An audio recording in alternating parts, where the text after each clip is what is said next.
마태복음 22장 1절부터 14절에는 혼인잔치의 비유가 있습니다. 유대인들은 결혼이라고 하면 인생에 있어서 가장 소중한 시간이기도 하고 가장 설레는 시간이기도 합니다. 그리고 그 마을, 그때는 이제 시족사회다 보니까 김씨, 우리 같으면 김씨 집안, 뭐 이씨 집안, 박씨 집안 이렇게 시족사회로 모여 살았지 않습니까? 이때도 예수님 당시에도 시족끼리, 같은 집안끼리 이렇게 모여 살았습니다. 그러다 보니 누가 결혼한다더라 그러면 온 동네가 다 축제입니다. 일주일 동안 결혼식 축제를 하게 되는데 저녁마다, 낮에는 일하고 저녁마다 함께 모여서 축하하며 축제의 시간을 갖습니다. 이런 중요한 혼인잔치에 어떤 왕이 자기 아들이 결혼하는데 라고 하면서 비유로 말씀하십니다. 아들이 결혼한다 라는 청첩장을 3번에 걸쳐서 초대장을 보내게 됩니다. 한 달 전에, 일주일 전에, 하루 전에 이렇게 3번에 걸쳐서 초대장을 보냈으니 잊어버릴 리가 없죠. 특별한 나쁜 감정이 있지 않는 한 참석할 겁니다. 이거는 그냥 단순한 축하의 의미보다는 그 동네 전체의 축제이기 때문에 누구도 참여하지 않는 분들은 없는데, 오늘 말씀해 보면 그 마태복음 22장에는 내가 밭을 사야 되니까, 내가 소를 사야 되니까 라는 여러 가지 핑계를 대고 참석하지 않습니다. 근데 이 참석은 말이 안 돼요. 저녁인데 무슨 소를 보러 가고 저녁인데 무슨 밭을 사러 갑니까? 이거는 핑계입니다. 싫다는 겁니다. 나는 왕의 아들이 결혼하는 거 반대입니다. 싫으니까 나는 못 갑니다 라고 거절하는 내용으로 비유가 시작이 되고, 왕은 그래? 그럼 어떡하지? 결혼식 하지 말까? 사람들이 싫어하네.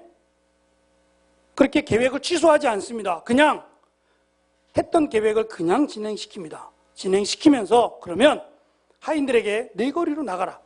네거리로 나가서 초대받지 않았던 사람들, 예를 들면 병자들이나 거지들이나 또 결혼식에 참여할 수 없을 만큼의 조건을 가진 사람들을 다 불러라. 다.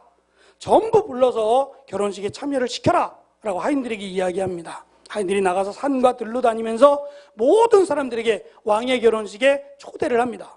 다 왔습니다.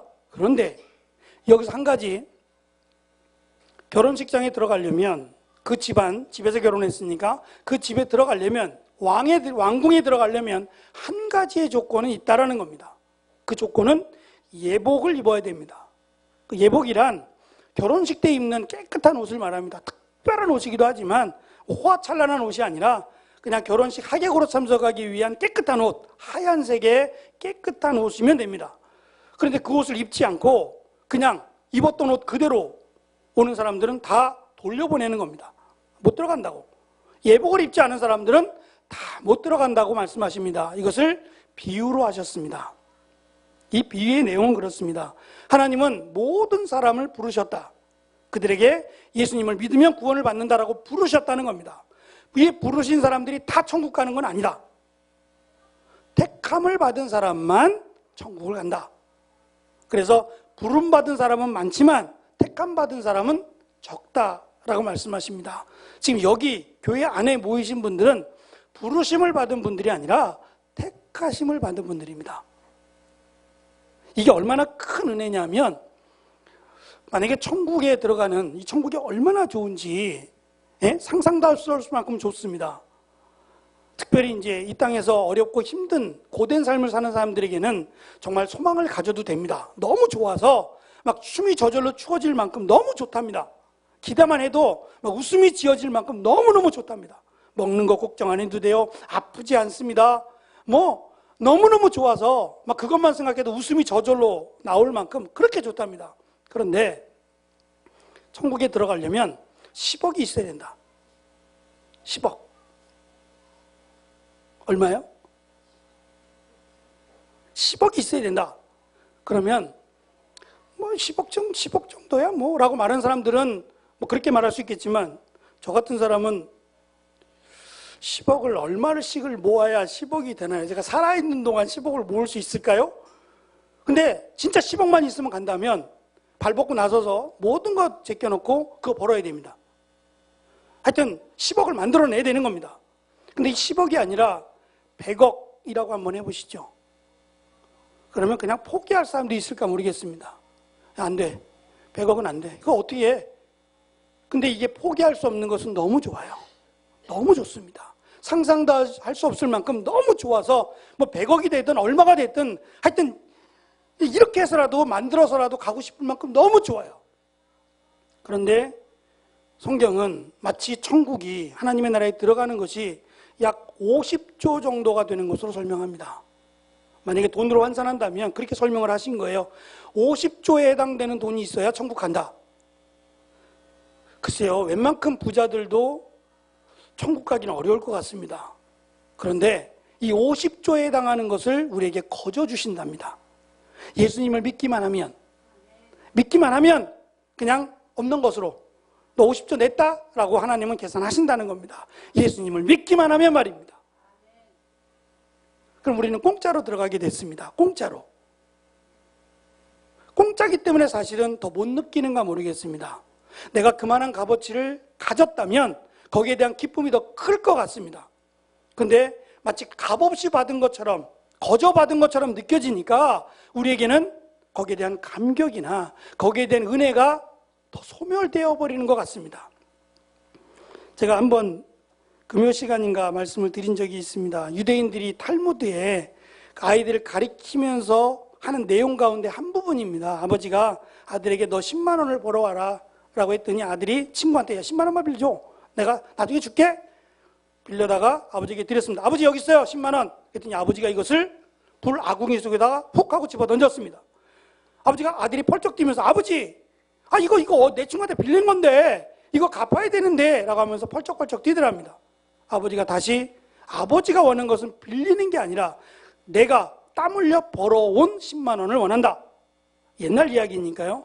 그러니까 10만 원을 벌기 위해서 얼마나 힘을 쏟았겠습니까? 지금은 좀 다르겠지만 예전 같은 경우는 10만 원을 벌려면 새벽부터 저녁 늦게까지 일을 해야 10만 원을 벌을까요? 근데 하여튼 약속이니까 새벽부터 나가서 땀 흘려 수고하며 저녁 늦게까지 일을 해서 10만 원을 가지고 왔습니다. 땀을 닦아내며 아버지 여기 있습니다 하고 10만 원을 드렸더니 아버지가 다시 10만 원을 받고 불구덩이 속에다가 불 아궁이 속에다가 똑같이 그냥 던지려고 하는 겁니다. 이번에는 아들이 몸을 던집니다. 이거는 안 됩니다. 아버지 이것만큼은 안 됩니다. 제가 새벽부터 이 시간까지 밥도 안 먹어가면서 번 돈인데 이거는 정말 안 됩니다. 라고 하며 아들이 막아섰을 때 아버지가 말씀합니다. 그래, 이것이 진정 10만 원의 가치다. 하나님의 나라에 정말 내 인생을 걸 만큼의 희생이 있었더라면 그 하나님의 나라에 들어갈 수 있다는 것이 얼마나 큰 은혜가 되는가 모르겠습니다. 근데 어찌 보면 너무 쉽게 그냥 단순히 예수 그리스도를 믿기만 하니까 믿으면 하나님의 나라에 들어가게 되니까 그 감격이나 그 은혜가 덜한가 모르겠습니다. 그래서 나를 위해 죽으신 예수님, 그 예수님의 핏값으로 내가 하나님의 나라에 들어갔다라고 하는 은혜를 아는 사람이라면, 그 은혜를 기억하는 사람이라면 순종한다라고 말씀합니다. 오늘은 세 번째, 택하심에 순종하는 것이란 제목입니다. 바울은 길리기아라고 하는 소아시아 지역인데 이 길리기아라고 하는 다소 지방에서 태어납니다. 태어날 때부터 이미 그는 시민권을, 로마의 시민권을 가지고 태어납니다. 지금도 강대국의 시민이 된다는 것은 굉장한 힘을 가지고 있어요, 사실은. 그래서 미국 시민권을 가지신 분들은 이걸 포기하기가 참 쉽지 않습니다. 어떻게 해서 얻은 건데? 라는 말도 많이 하시죠. 근데 한국에 살면서 미국 시민권이 그렇게 필요할까요? 한국에 살아가면 한국의 시민권이 필요하겠죠. 근데 그때는 어디 가든지 위험에 처할 수도 있고 불공정한 그런 재판을 받을 때에도 로마의 시민권이 있으면 로마의 재판을 받을 수 있는, 로마의 힘을 내가 이용할 수 있는 권한이 주어졌기 때문에 굉장한 힘이었고 기득권이었습니다. 근데 바울은 태어날 때부터 이미 로마의 시민권을 갖고 태어났으니 많은 사람들로부터 부러움을 가진 것은 당연합니다. 더군다나 그는 바리새인 중에 바리새인이요, 또 가말리엘이라고 하는 그때 당시 가장 유명한 랍비가 있었는데 이 랍비 밑에서 교육을 받았으니 저 사람은 장차 어떤 사람이 될까? 장차 이스라엘을 대표할 만한, 유대인들을 대표할 만한 바리새인이 될 거야, 율법사가 될 거야 라고 하는 촉망을 받고 그는 자랐습니다. 본인도 여기에 대한 자부심이 굉장히 컸습니다. 그래서 그가 몇 살 때인지 모르지만 그를 무시하지 않고 사울이 내가 기독교인들, 예수를 믿는 자들을 잡아 가두겠다고 그렇게 요청을 했을 때 그래 한번 해봐 라고 로마 지도자들이, 종교 지도자들이 이 사울에게 허락을 해줄 만큼 인정을 받았습니다. 그리고 그는 득달같이 다메섹까지 쫓아 올라가서 십자가에 달린 예수, 그 예수를 메시아로 믿는 사람들을 이참에 없애버리겠다. 이것이 하나님이 나에게 맡기신 사명이다. 하나님의 뜻이다라고 생각하고 달려 올라갑니다. 근데 그 다메섹에서 길가에서 밝은 빛에 의해서 그는 길을 잃어버립니다. 어디로 가야 될지 사람들의 손을 빌리지 않으면 한 발짝도 움직일 수 없을 만큼 아주 초라한 사람이 돼버리고 맙니다. 거기서 그는 예수님을 만납니다. 바울의 말에 의하면 바울아 바울아 내가 어찌하여 이 같은 일을 행하느냐? 내가 하는 이 일은 하나님의 영광을 위하는 일이 아니라 오히려 하나님의 일을 방해하는 것이다 라는 음성입니다.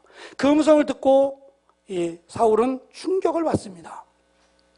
내가 지금까지 살아오면서 했던 모든 일은 오직 하나님의 영광을 위해서 한다라고 열심히 달려왔는데 그게 하나님의 영광을 위한 게 아니라 하나님의 영광을 가리는 거였구나 라고 하는 충격에 휩싸이며 예수님의 말씀을 들었습니다. 오늘 우리가 읽은 말씀에 보면 3년 동안 그는 아라비아에서 예수님의 말씀을 들었습니다. 그리고 그는 자기의 이름을 바꿉니다. 사울이라고 하는 이름은 히브리식 이름입니다. 제가 잠시 그 남아공예에서 공부할 때 제 이름은 일권.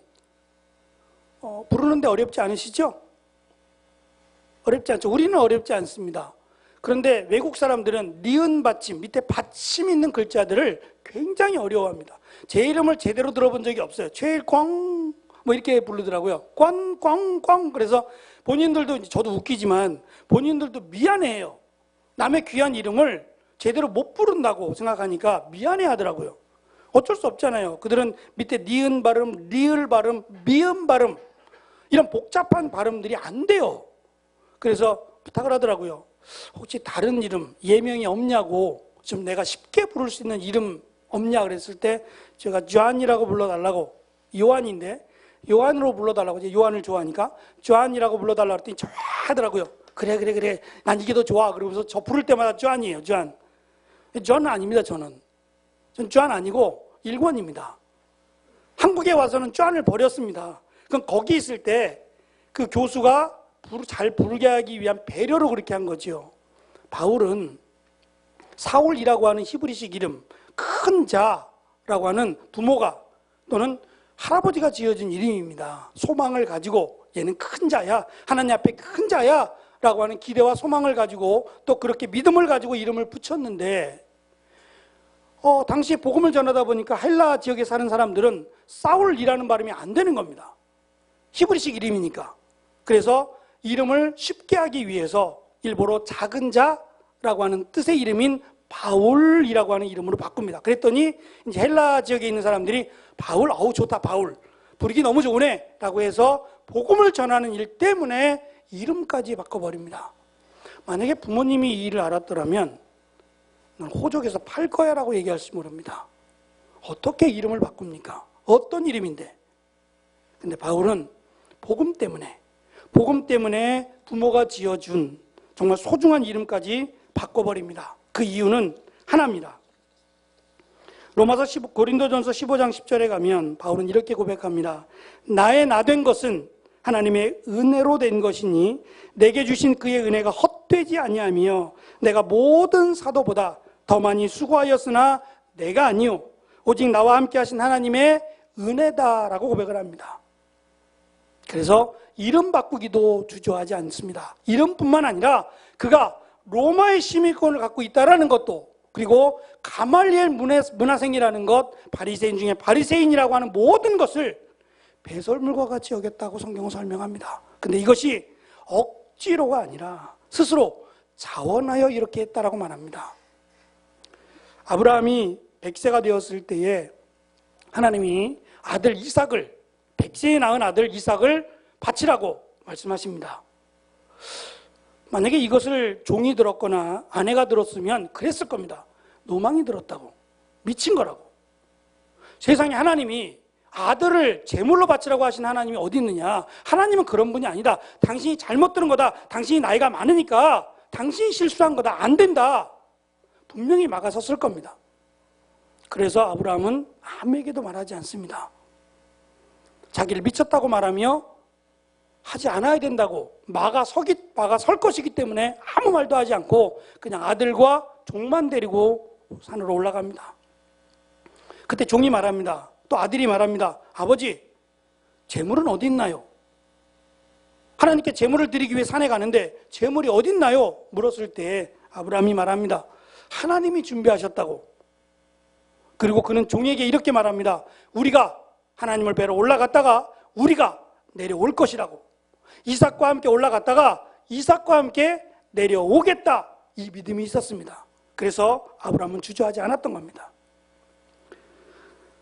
제가 청년들 사역을 하면서 청년들에게 했던 말이 있습니다.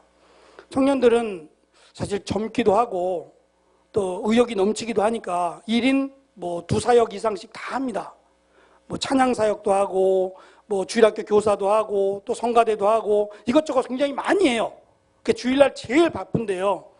1년이 지나고 나면 그 청년들 중에 상당한 청년들이 난 내년에는 교사 못하겠어요. 너무 힘드네요. 라고 하는 청년들이 왕왕 있더라고요. 그래서 제가 얘기합니다. 일이 많아서 못하는 게 아니다. 일이 많아서 못하는 게 아니라 나에게 은혜가 없어서 못하는 거다. 내가 은혜가 넘칠 때에는 2가지, 3가지, 4가지 다 할 수 있다. 근데 은혜가 떨어지면 한 가지도 버거워진다. 하나님의 일의 문제가 아니라 은혜의 문제다. 내가 은혜 받기 위해서 열심히 몸부림치지 않으면 하나님의 일은 못한다. 세상에서 가장 힘든 일이 사실 하나님의 일입니다. 바울은 정말 철저하게 삶을 살았던 사람이고 그런 교육 환경 가운데 살았습니다. 그래서 갈 바를 알지 못하여라는 말은 바울 인생 사전에는 없는 겁니다. 바울이 어떤 사람인데요? 갈 바를 알지 못한다고요? 이건 어린아이들이나 애들이나 부모의 손잡고 부모가 이끄는 대로 가는 거지.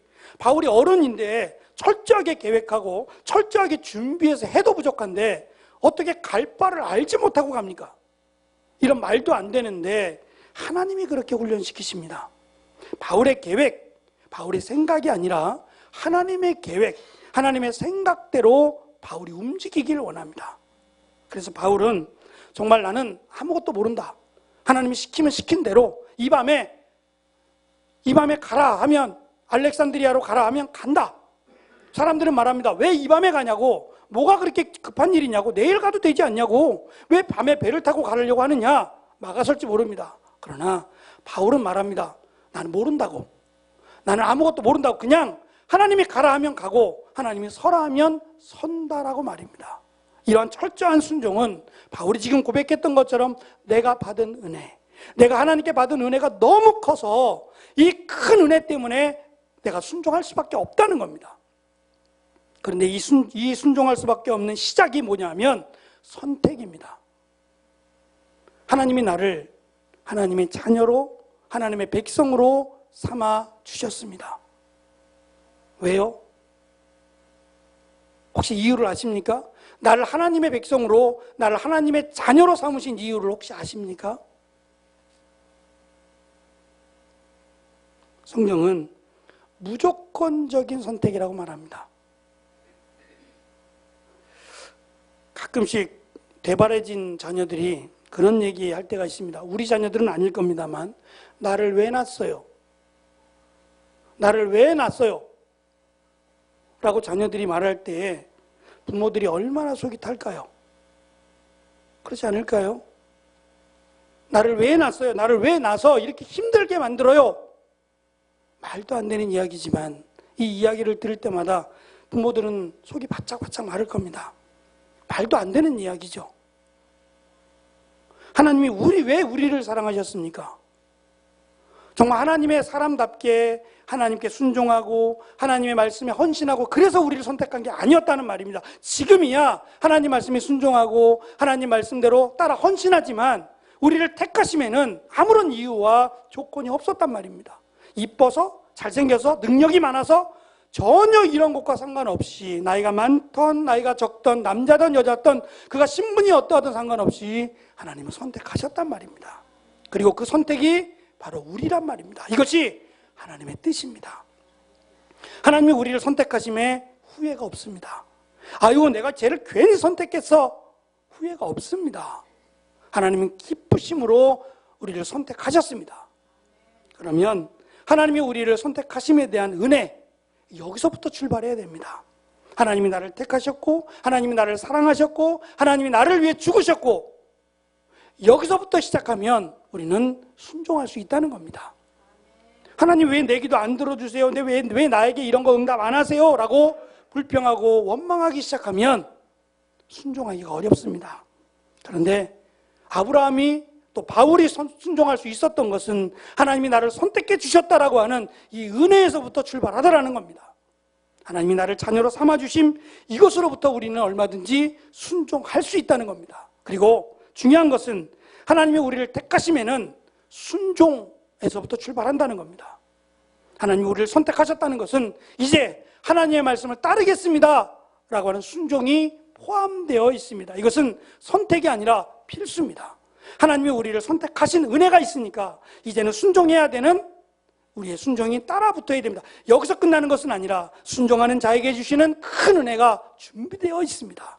그래서 신앙생활은 힘이 나는 겁니다. 어떠신가요?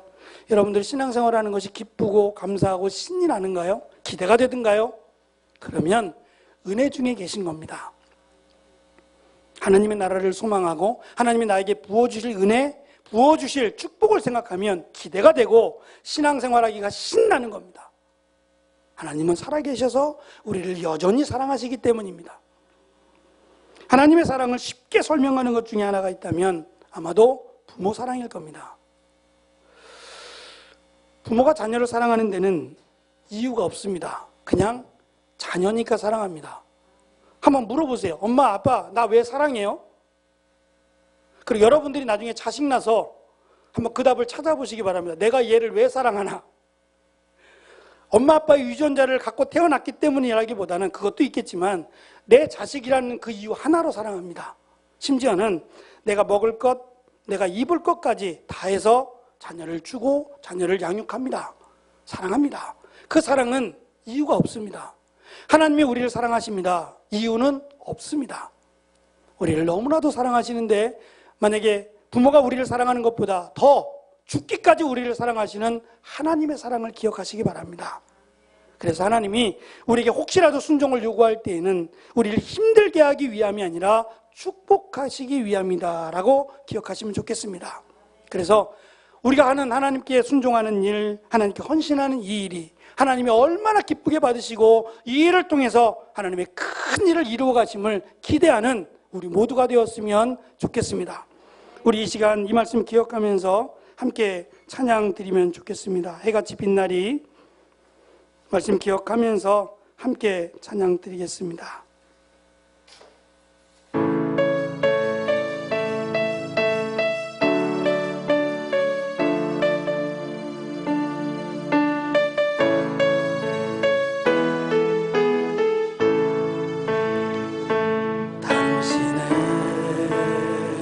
그 섬김이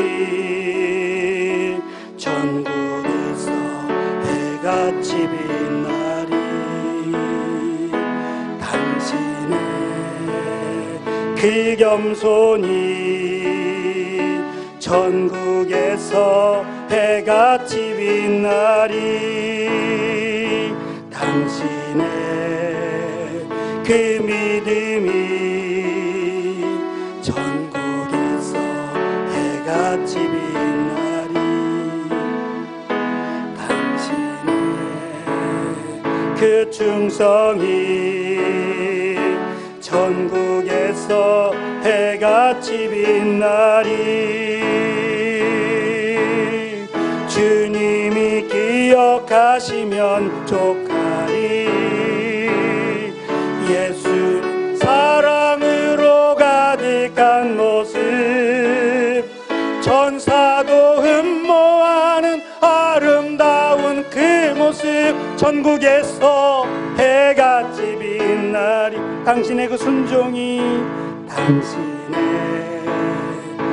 순종이 전국에서 해같이 비는 날이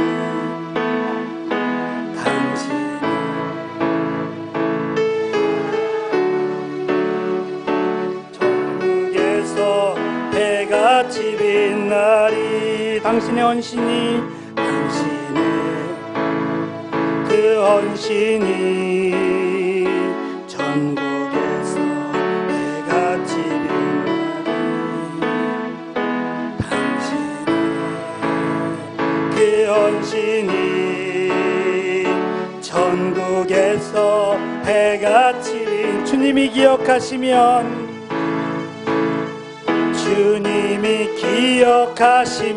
족하리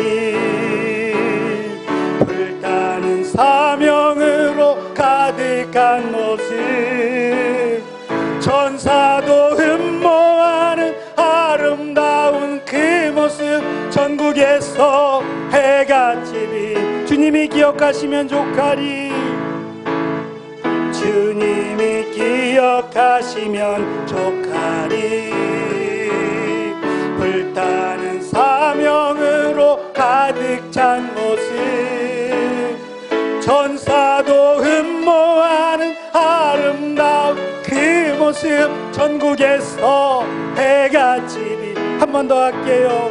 주님이 기억하시면 족하리 불타는 사명으로 가득한 모습 천사도 흠모하는 아름다운 그 모습 전국에서 해같이 빛 날이 기도하겠습니다.